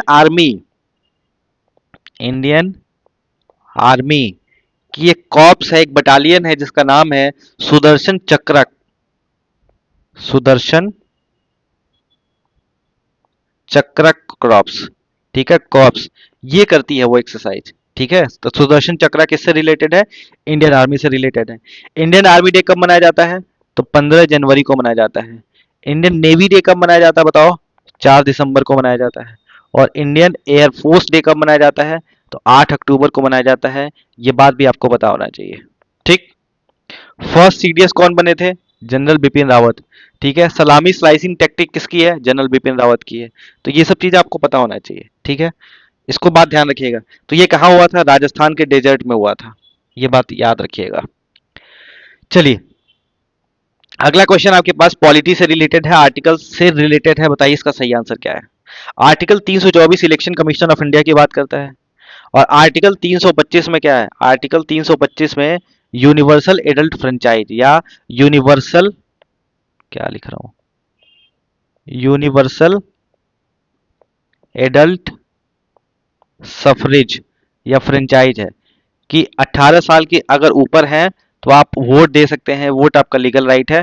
और पहले क्या था, 21 साल से घटा के 18 साल कब कर दिया गया था, 21 से 18 साल कर दिया गया था 61st कॉन्स्टिट्यूशनल अमेंडमेंट, कब, 1989 में। तो ये बात भी आपको ध्यान होना चाहिए।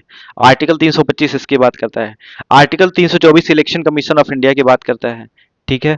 इसके बाद देखिए आर्टिकल 280 किसकी बात करता है, तो ये बात करता है फाइनेंस कमीशन की, यानी सी टू एक ही जगह है, इसका सही आंसर हो जाएगा ए, ठीक है। A4 हो गया, C2 हो गया, बी क्या है, 315 किसकी बात करता है, तो 315 बात करता है पब्लिक सर्विस कमीशन की, और 338 किसकी बात करता है, national commission for scheduled caste की। आर्टिकल 338 ए किसकी बात करता है, और आर्टिकल 338 बी किसकी बात करता है, तो सर ये एसटी के लिए national commission for scheduled tribe और नेशनल कमीशन फॉर ओबीसी ये है, ठीक है। तो ये बात भी आपको ध्यान होना चाहिए। तो अभी के लिए क्या आपने याद रखा, आर्टिकल 315 जो है पब्लिक सर्विस कमीशन की बात करता है, आर्टिकल 280 बात करता है फाइनेंस कमीशन की। फाइनेंस कमीशन का काम क्या होता है, डिस्ट्रीब्यूट करना टैक्स को यूनियन और स्टेट के बीच में। आर्टिकल 338 बात करता है national commission for scheduled caste की। और आपसे पूछा जाए कि नेशनल कमीशन फॉर वुमेन जो है वो आपका कॉन्स्टिट्यूशन में मेंशन है कि नहीं मेंशन है, तो नहीं मेंशन है, लेकिन अभी इनके प्रेसिडेंट बनाई गई हैं, इनका क्या नाम है वो आप बताइएगा, करंट अफेयर्स का सवाल है, अभी 15 दिन 10 दिन पहले की बात है। आर्टिकल 324 बात करता है इलेक्शन कमीशन की, आर्टिकल 280 फाइनेंस कमीशन, आर्टिकल 338 हो गया क्लियर।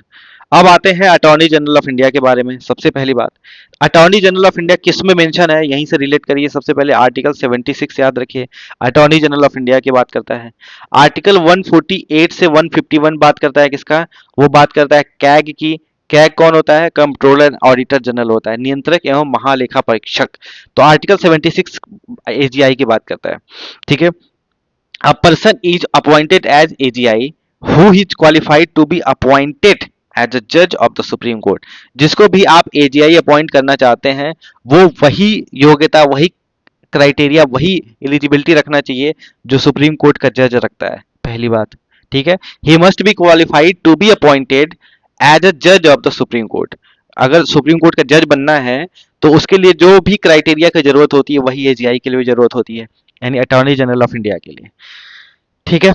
उसके बाद कह रहा है attorney general can be removed through the same process as the जज ऑफ द सुप्रीम कोर्ट। बिल्कुल गलत बात है।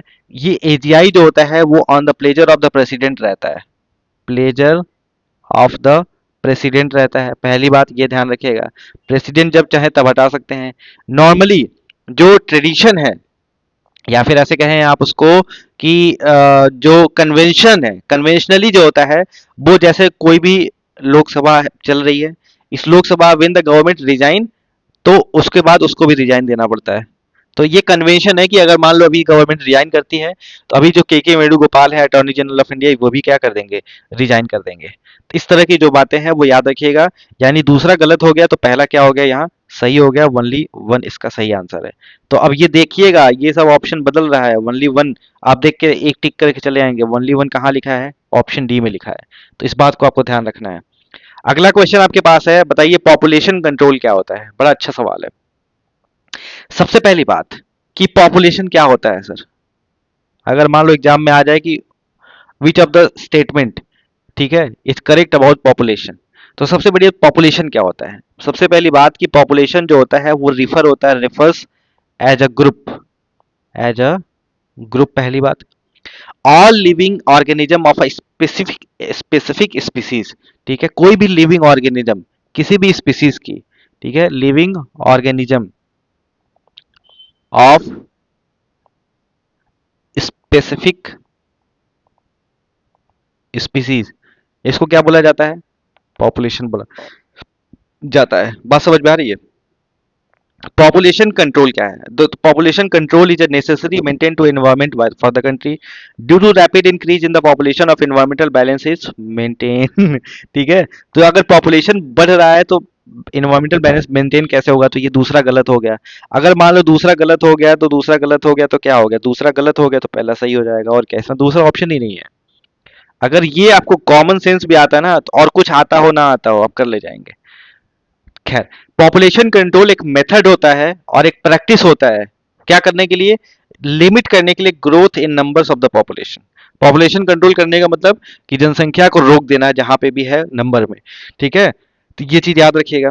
और पॉपुलेशन कंट्रोल नेसेसरी होता है मेंटेन करने के लिए रिसोर्सेस और इन्वायरमेंट ऑफ द नेशन। अगर इन्वायरमेंट को बचाना है तो सबसे इंपॉर्टेंट कोई चीज है तो वो क्या है? पॉपुलेशन कंट्रोल करना। तो ये याद रखिएगा। ओवर पॉपुलेशन क्या करता है? पॉवर्टी को जन्म देता है, अनएम्प्लॉयमेंट को जन्म, पॉवर्टी, अनएम्प्लॉयमेंट, ठीक है, और एनवायरमेंटल डिस्टर्बेंस लाता है। तो इन सब चीजों से बचने के लिए आपको क्या करना पड़ेगा? पॉपुलेशन को कंट्रोल करना पड़ेगा, सिंपल बात खत्म।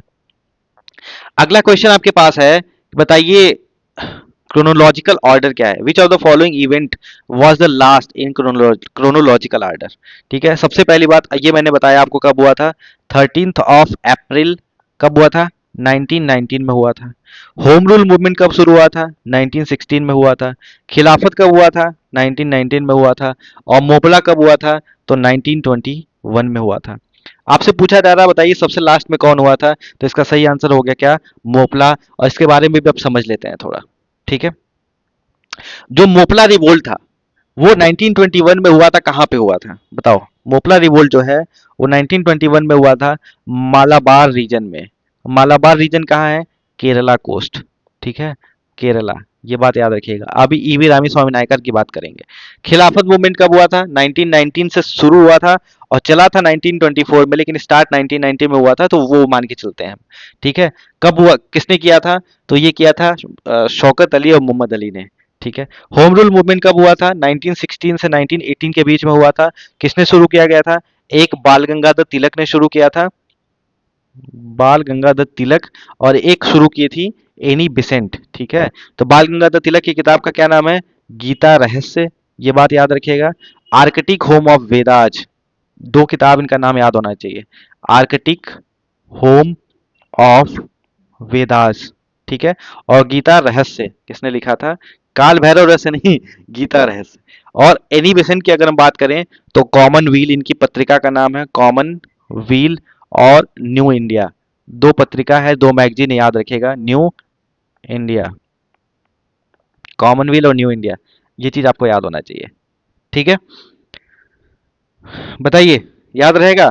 और जलियांवाला बाग कब हुआ था? 13 अप्रैल 1919 में। कहाँ हुआ था? अमृतसर पंजाब में हुआ था। अमृतसर पंजाब। चलो, ये बात आपको याद रहेगी। अगला क्वेश्चन है आपके पास, माउंटेन और कंट्री का नाम दिया है सर, बता दीजिए कौन सी माउंटेन कहाँ है, कौन सी कंट्री कहाँ है? तो किलीमंजारो माउंटेन कहाँ पड़ता है? तो किलीमंजारो पड़ता है माउंट, कहाँ पड़ता है? Mount Kilimanjaro. सबसे पहली बात कि माउंट किलीमंजारो क्या है? एक डोरमेंट वोल्केनो है। डोरमेंट वोल्केनो कहाँ पड़ता है? तो ये तंजानिया में पड़ता है। तंजानिया की कैपिटल क्या है? डोडोमा कैपिटल है। ठीक है, ये चीज आपको याद होना चाहिए। उसके बाद आता है माउंट टुबकल। टुबकल कहाँ पड़ता है? टुबकल जो है वो माउंट जो है वो कहाँ पड़ता है? वो मोरक्को में पड़ता है। मोरक्को। मोरक्को किस लिए जाना जाता है? केमिकल इंडस्ट्री, केमिकल इंडस्ट्री के लिए जाना जाता है। और यही मोरक्को है, इसको पिंक सिटी भी बोला जाता है। पिंक सिटी, मराकेश यहीं पे आता है ना। मराकेश पार्टनरशिप हुआ था, तो मराकेश के बारे में भी पढ़ लीजिएगा आप, मराकेश। ठीक है, तो टुबकल माउंटेन कहाँ हो गया? मोरक्को में हो गया। मैं अगर लिख दूं आपको कि टुबकल माउंटेन कहाँ हो गया, तो ये हो गया आपका मोरक्को में। तो किलीमंजारो कहाँ हो गया? तंजानिया में। अब आते हैं माउंट स्टेनले। माउंट स्टेनले के बारे में आपको एक चीज मैं बताना चाहता हूँ। क्या? कि माउंट स्टेनले जो है वो हाईएस्ट माउंटेन पीक होता है किसका?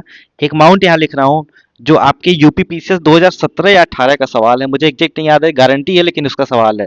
एक है माउंट रिवेंजेरी, माउंट रिवेंजोरी। ठीक है। ये माउंट रिवेंजरी कहाँ पड़ता है? ये पड़ता है DRC, democratic Republic of Congo and Uganda. ठीक है, इन दोनों देशों में पड़ता है। ठीक है, मोस्टली डीआरसी में पड़ता है। इसी की एक कैपिटल, इसी के सबसे हाईएस्ट पीक है जिसका क्या नाम है? Mount Stanley. वो इसकी बात हो रही है, माउंट स्टैनले की बात हो रही है। याद रहेगा। माउंट स्टैनले कहाँ पड़ता है? तो डीआरसी नहीं दिया तो युगांडा हो जाएगा। चलो, होगर कहाँ पड़ता है बताइए? होगर माउंटेन कहाँ पड़ता है? सहारा रीजन में आता है, अफ्रीका में ही। तो ये अल्जीरिया में आ जाएगा। होगर माउंटेन कहाँ पड़ेगा? अल्जीरिया में पड़ेगा। और अल्जीरिया से याद रखिएगा, अल्जीरिया जो है वो अफ्रीका की सबसे लार्जेस्ट कंट्री है। अफ्रीका की लार्जेस्ट कंट्री कौन है? तो अफ्रीका की लार्जेस्ट कंट्री जो है वो कौन है? अल्जीरिया। और अल्जीरिया की कैपिटल क्या है? अल्जियर्स। करेंसी यहाँ चलती दिनार। ठीक है, तो होगर माउंटेन हाईलैंड रीजन होता है सेंट्रल सहारा का, जो अल्जीरिया में पड़ता है, along the tropic of cancer. तो माउंट किलिमंजारो हो गया तंजानिया में, टुबकल माउंटेन हो गया मोरक्को में, माउंट स्टैनले हो गया आपका, इसी सब अफ्रीका के ही तो हैं सारे पिक। ठीक है, माउंट रिवेंजोरी डीआरसी, और Stanley, mount Stanley highest peak. जैसे हिमालय की हाईएस्ट पीक कौन है? एवरेस्ट है। वैसे ही माउंट रिवेंजेरी की हाईएस्ट पीक कौन है बताओ? Mount Stanley. और अल्जीरिया में पड़ता है कौन सा? होगर माउंटेन। अगला क्वेश्चन है डिजीज और फैक्टर से रिलेटेड। पेप्टिक अल्सर की बात हो रही है। ठीक है, most common cause of peptic ulcer क्या है? सबसे पहली बात, ये अल्सर होता कहाँ है? पेप्टिक मतलब पेट में होता है। ठीक है, तो पेप्टिक अल्सर होता किससे है? पेप्टिक अल्सर जो होता है वो बैक्टीरिया से होता है। बैक्टीरिया। अगर बैक्टीरियम भी लिखा है तो कोई बहुत बड़ी बात नहीं है, इसको सिंगुलर या प्लूरल फॉर्म होता है। ठीक है, एक वचन और बहुवचन। ठीक है, एक वचन में बैक्टीरियम और बहुवचन में बैक्टीरिया, यानी सिंगुलर प्लूरल। ठीक है, अगर मैं बात करूं कौन से बैक्टीरिया से होता है पेप्टिक अल्सर जो होता है, वो किस बैक्टीरिया या बैक्टीरियम से होता है? तो हेलिकोबैक्टर पाइलोरी से होता है। एच पाइलोरी लिखा जाता है। ठीक है, लिख लीजिए पूरा, हेलिकोबैक्टर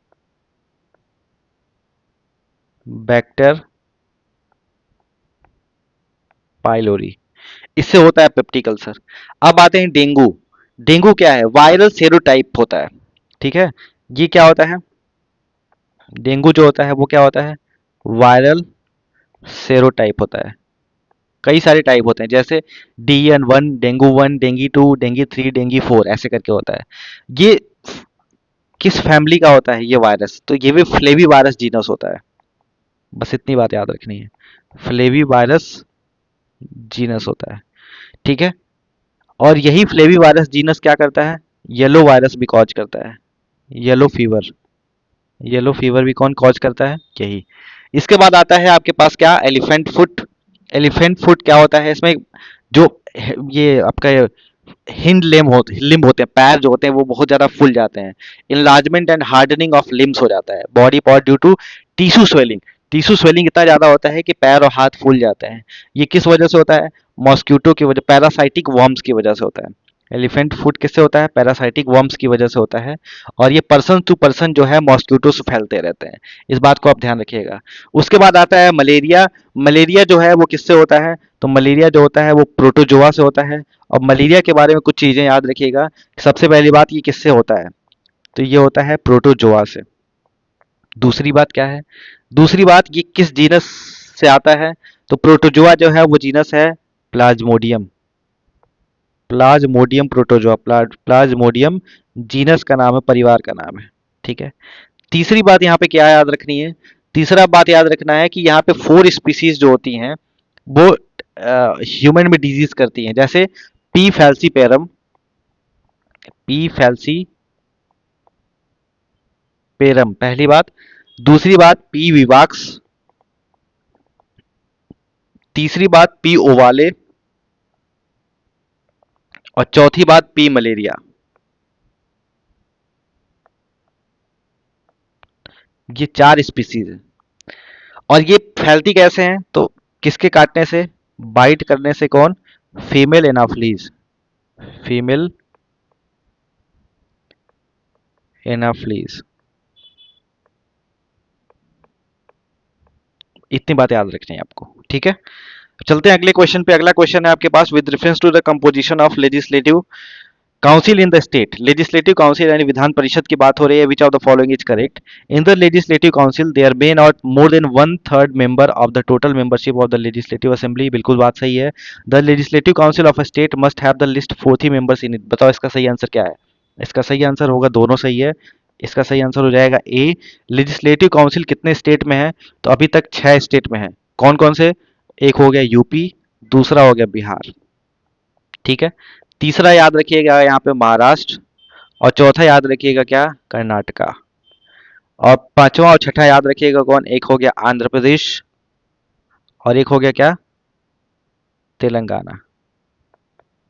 याद रहेगा? बताओ। और ये विधान लेजिस्लेटिव काउंसिल किस आर्टिकल में मेंशन है? तो ये है आर्टिकल 171 में मेंशन है। और आर्टिकल 169 क्या बात करता है? ये 169 जो बात करता है वो लेजिस्लेटिव काउंसिल के मेंबर्स की बात करता है। 1/6 कहाँ से होते हैं, 1/6 कहाँ से होते हैं, 1/12 कहाँ से होते हैं, उसके बारे में हम बाद में बात कर लेंगे, ठीक है। और मैक्सिमम स्ट्रेंथ कितनी हो सकती है? वो one third of legislative assembly यानी विधान सभा की वन थर्ड हो सकती है। मान लो किसी राज्य में विधानसभा की 90 सीट है, ठीक है। तो उसमें अगर विधान परिषद बनाना है, लेजिस्लेटिव काउंसिल बनाना है, तो वहां पे जो होती है 30 सीट से ज्यादा नहीं हो सकती। और मिनिमम कितनी हो सकती है? वो 40 होती हैं, फिक्स है। ये हो भी सकता है, ये भी नहीं भी हो सकता, लेकिन 40 तो फिक्स है, 40 रखना ही रखना है, ठीक है। चलो, अगला क्वेश्चन है कि बताइए वर्ल्ड वेटलैंड डे कब मनाया जाता है? तो वेटलैंड डे मनाया जाता है 2 फरवरी को, और 4 फरवरी को मनाया जाता है कैंसर डे, ये भी वर्ल्ड कैंसर डे, ये भी याद रखिएगा आप, ठीक है। और 12 जनवरी को मनाया जाता है national youth day. National youth day. Youth day किस बेसिस पे मनाया जाता है? स्वामी विवेकानंद की हैप्पी बर्थडे आता है, happy birthday to Swami Vivekananda. और विवेकानंद से याद रखिएगा क्या? विवेकानंद ने रामकृष्ण मिशन की स्थापना करी थी। रामकृष्ण मिशन की स्थापना कब करी थी? 1897 में बनाया था। और 1898 में अमेरिका में इन्होंने क्या बनाया था? वेदांत सोसाइटी बनाया था। वेदांत सोसाइटी, ये बात भी याद रखिएगा। और विवेकानंद को ही क्या बोला जाता है? साइक्लोनिक हिंदू बोला जाता है। साइक्लोनिक हिंदू, ये बात भी आपको पता होना चाहिए, ठीक है। इतनी बात याद हो गई। इसके बाद आइए दयानंद सरस्वती की तुरंत बात कर लेते हैं। दयानंद सरस्वती, इन्होंने क्या शुद्धि मूवमेंट शुरू किया था? पहली बात, इन्होंने क्या लिखा, इन्होंने क्या बनाया था? आर्य समाज बनाया था। और आर्य समाज, समाज जो है, आर्य समाज, जिसको भारतीय शांति का जनक विंस्टन चर्चिल ने आर्य समाज को भी बोला था और बाल गंगाधर तिलक को भी बोला था। कब बनाया था? 1875 में बनाया था। इन्होंने किताब लिखी थी क्या? सत्यार्थ प्रकाश। सत्यार्थ प्रकाश लिखा था। और इसके बाद यहाँ पे याद रखने वाली बात क्या है? याद रखने वाली बात यह है कि इन्होंने बोला था go back to the Vedas, यानी वेदों की तरफ, go back to the Vedas, ठीक है, यानी वेदों की तरफ लौटो। तो ये बात भी आपको पता होना चाहिए, ठीक है। और वर्ल्ड वेटलैंड डे जो है वो 2 फरवरी को मनाया जाता है। और किस लिए 2 फरवरी? 2 फरवरी 1971 में क्या हुआ था? रामसर कन्वेंशन हुआ था, रामसर मीटिंग हुई थी, ठीक है। और रामसर कहाँ पड़ता है? रामसर पड़ता है कहाँ पे? ईरान में। और इसी के बाद वेटलैंड प्रोटेक्शन शुरू हुआ था, और तब से 2 फरवरी को क्या मनाया जाता है? वेटलैंड डे मनाया जाता है। बात समझ में आ रही है? क्यों इंपॉर्टेंट है वेटलैंड आपके लिए? इसको बताने के लिए, अवेयरनेस फैलाने के लिए ये चीज मनाया जाता है, ठीक। और 4 फरवरी को कैंसर डे मनाया जाता है, 13 फरवरी को रेडियो डे मनाया जाता है, ये भी याद रखिएगा। आइए, मिड डे मील स्कीम को कब पीएम पोषण स्कीम कर दिया गया था? ये पूछा जा रहा है। लेकिन सबसे पहली बात, मिड डे मील स्कीम शुरू कब हुआ था? तो मिड डे मील स्कीम जो है वो सबसे पहली बात वो सेंट्रल स्पॉन्सर्ड स्कीम है, स्कीम है, सेंट्रल स्पॉन्सर्ड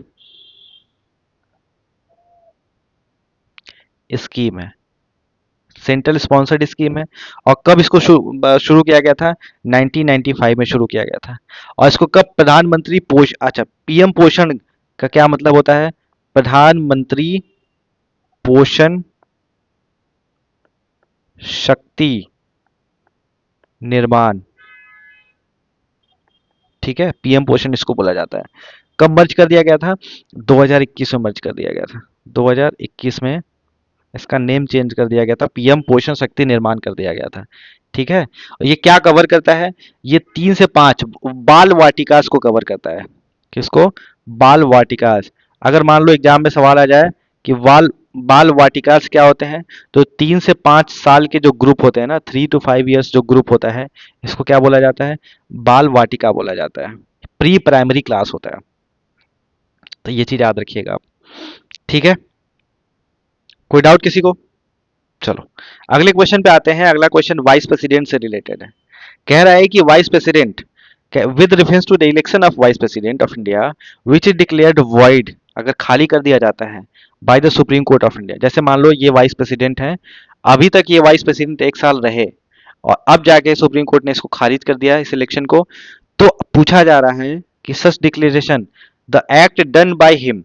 तो अभी तक ये जो एक्ट हुआ है बीच में, इन्होंने कुछ तो काम करे होंगे, ये जो काम किया है वो कंसिडरेबल है या नहीं है? तो बिल्कुल है। वो बाद में भले कुछ भी हो, लेकिन जब काम किया है तो कंसिडरेबल है। The act done by him as a vice president on the day of such declaration are not considered valid. इसका सही आंसर क्या होगा बताओ? इसका सही आंसर होगा, आज तक जो भी काम किया है वो वैलिड है, लेकिन उस दिन जो काम किया है वो वैलिड नहीं होता है। ठीक है, तो ये बात याद रखिएगा। आर्टिकल 71 क्या है? रिलेट आर्टिकल 71 जो है, आर्टिकल 71 ये इलेक्शन से रिलेटेड चीजों की बात करता है। किसके? President and vice president. President and vice president के इलेक्शन से रिलेटेड बात करता है। और ये कौन देखता है? सुप्रीम कोर्ट देखता है। और आर्टिकल 72 में ही क्या आता है? प्रेसिडेंट की पार्डनिंग पावर आती है। पार्डनिंग पावर ऑफ प्रेसिडेंट, ये भी याद रखिएगा आप। ठीक, चलिए अगला क्वेश्चन क्या है? अगला बड़ा अच्छा सा क्वेश्चन हिस्ट्री से रिलेटेड है कि बताइए which of the following ruler of Kashmir abolish जजिया एंड काउ स्लॉटर। ठीक है, तो एक राजा हुए जिनका नाम है जैन उलाब्दीन। इनका पूरा नाम अगर मैं आपको बताऊं तो गयासुद्दीन जैन उलाब्दीन। ठीक है, ये शाह मीर डायनेस्टी से रिलेटेड थी, ये बात याद रखिएगा। शाह मीर डायनेस्टी, शाह मीर डायनेस्टी से रिलेटेड कौन थे? तो जैनुलाब्दीन थे, शाह मीर डायनेस्टी ऑफ कश्मीर। ये बात याद रखिएगा। ठीक है, इन्होंने अपना नाम अर्न किया इस पॉलिसी, ये रिलीजियस टॉलरेशन और पब्लिक वेलफेयर एक्टिविटी के लिए जाने जाते थे। मतलब चाहे वो हिंदू हो मुस्लिम हो, सबके लिए समान भाव रखना। ठीक है, ही एबोलिश जजिया on the Hindus of Kashmir. ठीक है, जजिया किस पे लगता था? जजिया जो है वो हिंदू पे लगता था, तो हिंदुओं से भी हटा दिया। बहुत रिलीज टॉलरेट आदमी था। ठीक है, हिंदुओं से हटा दिया जजिया। उसके अलावा although he was a Muslim ruler, वो मुस्लिम रूलर थे, उसके बाद भी he ban the slaughter of cow, cow slaughter को भी इसने बैन किया था।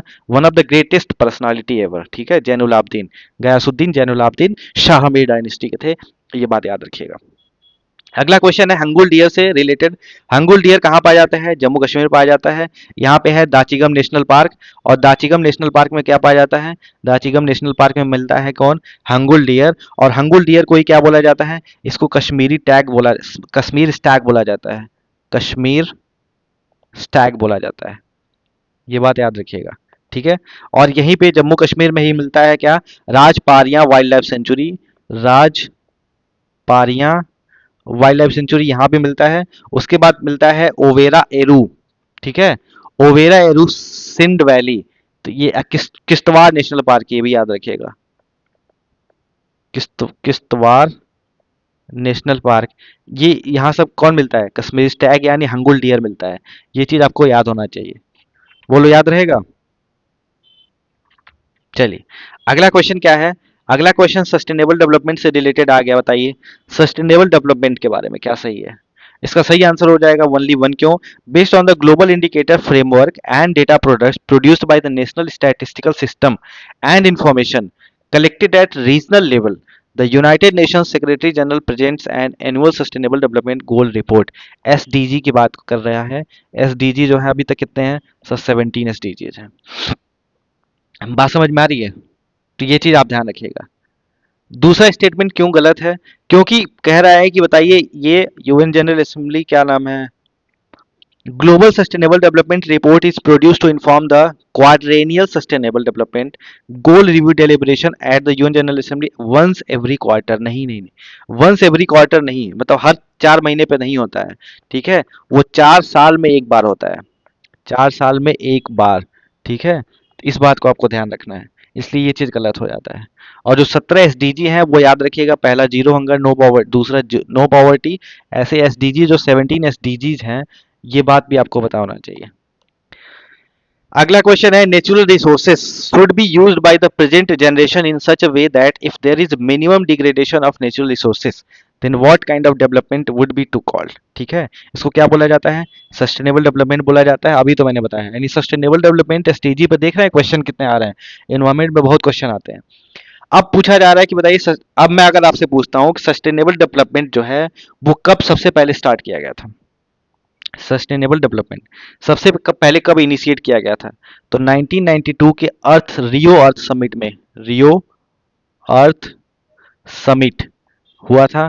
इस टाइम जो है वो शुरू किया गया था, पहली बात याद रखिएगा। दूसरी चीज याद रखना है यहाँ पे क्या, कि रियो डी जेनेरियो, सॉरी, 2015 में, 2015 में यूएन ने इसको क्या कर लिया था, यूएन यूएन जनरल असेंबली ने एडॉप्ट करके एसडीजी सस्टेनेबल डेवलपमेंट गोल की बात करी थी। और ये टारगेट कहाँ तक है? 2030 तक है। और कितने एसडीजी दिए गए हैं? 17 एसडीजी दिए गए हैं अपने पास। ठीक है, ये चीज याद रखिएगा। अगला क्वेश्चन है, which Indian origin businessman has been elected as a mayor of London borough of Southwark of the second time? तो इसका सही आंसर हो जाएगा सुनील चोपड़ा। सुनील चोपड़ा जी थे जो 2014 में फर्स्ट टाइम और 2022 में सेकंड टाइम बने थे। अभी के लिए इंपॉर्टेंट नहीं है, आगे बढ़ते हैं। अगला क्वेश्चन है आपके पास, बताइए क्रोनोलॉजिकल ऑर्डर में करेक्ट सीक्वेंस क्या है? तो सबसे पहली बात की सबसे पहले कॉन्स्टिट्यूशन असेंबली बनी थी और वो मीट करी थी। ठीक है, तो सबसे पहला मीटिंग कब हुआ था? फर्स्ट टाइम मीटिंग जो है वो 9 दिसंबर 1946 हुआ था। और प्रेसिडेंट किसको बनाया गया था? सच्चिदानंद सिन्हा साहब को बनाया गया था। और दूसरा हुआ था 11 दिसंबर 1946 में, और प्रेसिडेंट बना के हटा के इसको कर दिया गया था, डॉक्टर राजेंद्र प्रसाद जी को कर दिया गया था। डॉक्टर राजेंद्र प्रसाद जी को क्या बोला जाता है? अजात शत्रु ऑफ इंडियन पॉलिटिक्स बोला जाता है। ये चीज याद रखिएगा। ड्राफ्टिंग कमेटी कब बनी थी?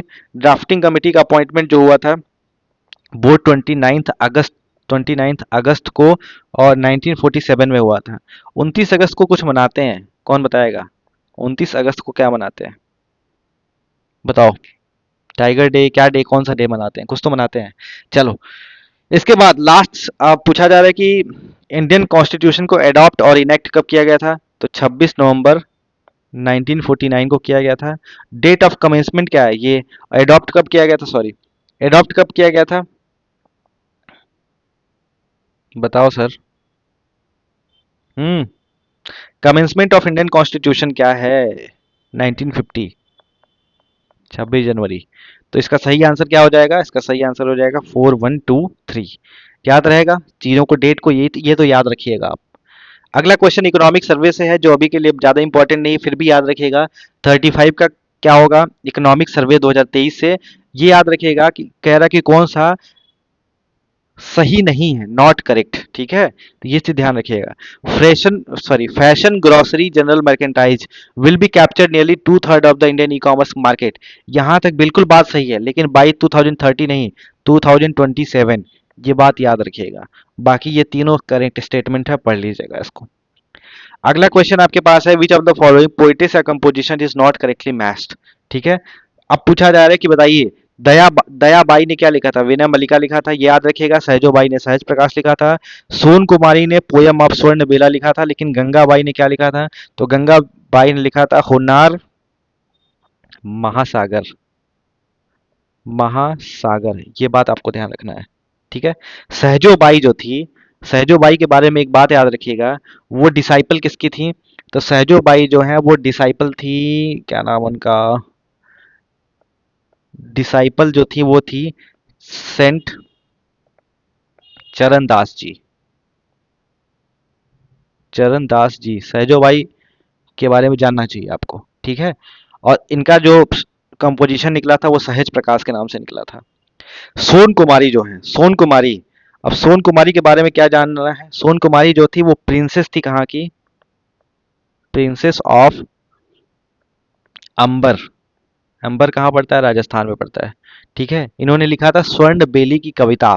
ठीक है, कब लिखा था? तो ये लिखा था 16th सेंचुरी में। चलिए, ये भी याद रखिएगा। और गंगाबाई ने क्या लिखा था? होनार महासागर लिखा था। अब आते हैं नेक्स्ट क्वेश्चन पे। नेक्स्ट क्वेश्चन अपना कैप्टन हॉकिंस के बारे में है। कैप्टन हॉकिंस जो थे सर विलियम हॉकिंस जिसको बोला जाता है, इनके बारे में क्या सही है, ये पूछा है। ही केम टू इंडिया इन 1611, गलत बात है। ये कब आए थे? 1607 में आए थे। ठीक है। He was very well versed in Turkish language, बिल्कुल सही बात है। इसका करेक्ट आंसर हो जाएगा टू। ठीक है। तो ये किससे आए थे? सबसे बड़ी बात, कैप्टन हॉकिंस जो है वो कैसे आए थे? तो वो आए थे हेक्टर शिप से। एमजी हेक्टर नहीं, हेक्टर से आए थे। ठीक है। ये चीज ध्यान रखिएगा। उसके बाद ये जहांगीर से मिले थे और तुर्किश लैंग्वेज में बात करी थी। किसने? तुर्किश या टर्किश लैंग्वेज में किससे बात करी थी? जहांगीर से। और जहांगीर बहुत इंप्रेस हुआ और उसके बाद क्या हो गया? ठीक है। वो फिर चीजें आगे बढ़ गई। अगला क्वेश्चन आपके पास है कि क्रोनोलॉजिकल आर्डर में बताइए आप पेशवास के बारे में। अब यहां आपको समझने की जरूरत है। देखो, 1713 से लेके 1818 तक किसका शासन हुआ था? मतलब 100 साल 5 महीने, 105 महीने, 105 साल। ठीक है। 105 साल किसका शासन था? तो पेशवा का शासन था। अब पेशवा जो पीरियड था वो मराठा पावर एक्सपेंशन का पीरियड था। ठीक है। तो जो पेशवा पीरियड था, पेशवा पीरियड, पेशवा पीरियड में मराठा बहुत एक्सपेंड किया था। मराठा एक्सपेंशन, मराठा एक्सपेंशन देखने को मिलता है। तो सबसे पहला क्रोनोलॉजी अगर हम बात करें कि सबसे पहला पेशवा कौन हुआ करता था, तो सबसे पहले थे बालाजी विश्वनाथ। विश्वनाथ पहली बात। दूसरी बात यहां से ये याद रखना है, दूसरे कौन थे? तो वो थे आपके पास बालाजी राव। बालाजी राव वन। उसके बाद दूसरे, तीसरे कौन थे? तो बालाजी बाजीराव। बालाजी बाजीराव। चौथे कौन से थे? माधवराव फर्स्ट। माधवराव फर्स्ट। उसके बाद थे नारायण राव। नारायण राव। उसके बाद कौन था? उसके बाद माधव राव सेकंड। माधव राव सेकंड। उसके बाद कौन था? उसके बाद नाना साहेब। नाना साहिब। तो ये क्रोनोलॉजी तो याद याद कर ही लीजिएगा। बालाजी विश्वनाथ, उसके बाद बालाजी राव फर्स्ट, फिर बालाजी बाजीराव, फिर माधव राव फर्स्ट, फिर नारायण राव, फिर माधव राव सेकंड, फिर नाना साहेब। ठीक है। एक मिनट, सॉरी सॉरी सॉरी। तो ये चीज आप याद रखिएगा। बताओ याद रहेगा? चलिए अगला क्वेश्चन आपके पास है, बताइए। ग्रेट सैंडी बताया तो था ऑस्ट्रेलिया में, लेकिन पूछा था साइज के अकॉर्डिंग बताइए। ठीक है। साइज के अकॉर्डिंग सबसे बड़ा कौन है? ग्रेट सैंडी डेजर्ट, पहली बात। ए, इसको हटा दो, इसको हटा दो। उसके बाद कौन आता है? उसके बाद आता है गोबी डेजर्ट। ठीक है, 1423। अब ग्रेट सैंडी डेजर्ट जो है उसका एरिया कितना है? तो ये है 2,84,000 के आसपास। और अरेबियन डेजर्ट का एरिया कितना है? तो ये है 1,85,000 के आसपास। और सहारा डेजर्ट का एरिया कितना है? तो ये है 92,000 के आसपास। और गोबी डेजर्ट का एरिया कितना है? तो 1,29,500 के आसपास। सबसे पहले ये, उसके बाद हो गया आपके पास, अरे नहीं नहीं नहीं नहीं नहीं, गोबी डेजर्ट का जो एरिया है वो कितना आता है? 1,29,, नहीं नहीं नहीं नहीं, 12 लाख। मैं पूरा लिख देता हूँ फिर से। देखिए, ग्रेट सैंडी डेजर्ट का एरिया क्या है? तो वो है 284,993। ठीक है, 2,84,993। फ्रॉम स्मॉलेस्ट टू लार्जेस्ट पूछा है यार। लार्जेस्ट सबसे बड़ा कौन है? सबसे बड़ा तो ये सहारा होगा ना। ठीक है, सॉरी। तो ये किलोमीटर स्क्वायर। अरेबियन डेजर्ट का एरिया कितना है? तो अरेबियन डेजर्ट का एरिया जो है वो 1,85,000, सॉरी, 18,55,470 किलोमीटर स्क्वायर है। ठीक है। इसके बाद सहारा डेजर्ट का एरिया कितना है? सहारा का एरिया है 92 लाख किलोमीटर स्क्वायर। और गोबी डेजर्ट का एरिया कितना है? गोबी डेजर्ट का एरिया है 12,95,000 किलोमीटर स्क्वायर। अब बताओ सबसे बड़ा कौन? 92 लाख वाला। उसके बाद कौन? उसके बाद 18 लाख वाला। यानी 32, 32। और ये पूछा है स्मॉलेस्ट से। सबसे बड़ा ये, उसके बाद ये, उसके बाद कौन आता है? उसके बाद ये, फिर सबसे लास्ट में ये। तो सबसे छोटा ग्रेट सैंडी डेजर्ट, उसके बाद उससे बड़ा गोबी डेजर्ट, उसके बाद उससे बड़ा अरेबियन डेजर्ट, फिर सबसे बड़ा सहारा डेजर्ट। तो याद रखिएगा इसको। कौन कहाँ पढ़ता है आपको पता ही है। अगला क्वेश्चन है इसके बाद देखिए, absolute poverty, relative poverty, subjective property और फंक्शनल पॉवर्टी, इन चारों में क्या अंतर है और क्या मतलब है, ये पूछा जा रहा है आपसे। तो कौन बताएगा, बताओ। एब्सोल्यूट पॉवर्टी क्या होता है। पूछा जा रहा है कि बताइए which of the following is are type of a poverty. इसका सही आंसर कौन देगा। इसका सही आंसर होगा 1, 2 एंड 3। ठीक है। फंक्शनल पॉवर्टी नाम की कोई चीज एग्जिस्ट नहीं करती है। एब्सोल्यूट पॉवर्टी क्या होता है, सबसे पहली बात ये, एब्सोल्यूट पॉवर्टी मतलब होता है स्कार्सिटी ऑफ क्या क्या, स्कार्सिटी ऑफ बेसिक एमिनिटीज जो होनी ही चाहिए। जैसे कौन कौन सी चीजें आती हैं, जैसे फूड आता है, क्लीन वाटर आता है, उसके बाद क्या आता है, हेल्थ आता है, उसके बाद क्या आता है, शेल्टर आता है, उसके बाद क्या आता है, एजुकेशन आता है। ये सब चीज होना चाहिए, ये सब नहीं है तो आप एब्सोल्यूट पॉवर्टी में है। रिलेटिव पॉवर्टी क्या होता है, रिलेटिव पॉवर्टी मतलब होता है इनकम इनइक्वालिटी, जैसे दो पर्सन, एक पर्सन ए और ये दूसरा पर्सन बी, इन दोनों के बीच का, ये मान लो अमीर आदमी ये गरीब आदमी, तो ये रिलेटिव पॉवर्टी होता है। इसके रिस्पेक्ट में ये गरीब है, लेकिन यहाँ पे कोई सी पर्सन है, इसके रिस्पेक्ट में ये अमीर हो जाता है। ठीक। अब आता है सब्जेक्टिव प्रॉपर्टी। सब्जेक्टिव प्रॉपर्टी मतलब एक, जैसे मैं हूँ मान लो, सब्जेक्टिव प्रॉपर्टी इंडिविजुअल से देखते हैं, इंडिविजुअल का परसेप्शन क्या है, इंडिविजुअल परसेप्शन पे बात होती है। जैसे मान लीजिए कि it is defined on the basis of individual feeling, तो आप कह सकते हैं those who say that they feel poor represent सबसे, जैसे मैं, मेरे पास सब कुछ है लेकिन फिर मैं कहूँ गरीब आदमी हूँ, गरीब आदमी हूँ, गरीब आदमी, अरे मैं तो गरीब आदमी हूँ, तो वो क्या है, सब्जेक्टिव पॉवर्टी है। यानी ये दोनों तीनों हो गया। समझ में आ रही बात। इस तरह की जो चीजें हैं वो फिर हम अगले वीडियो में करेंगे। आगे के सवाल बड़े अच्छे अच्छे सवाल हैं, आप अभी फिर से रिवाइज कर लीजिएगा। आपको पीडीएफ जो है वो पीसीएस थेरेपी चैनल पे मिल जाएगा। पीसीएस थेरेपी जो है वो टेलीग्राम चैनल है, ज्वाइन कर लीजिएगा, और वहाँ पे आपको ये पीडीएफ मैं दे दूंगा। ठीक है, थैंक यू।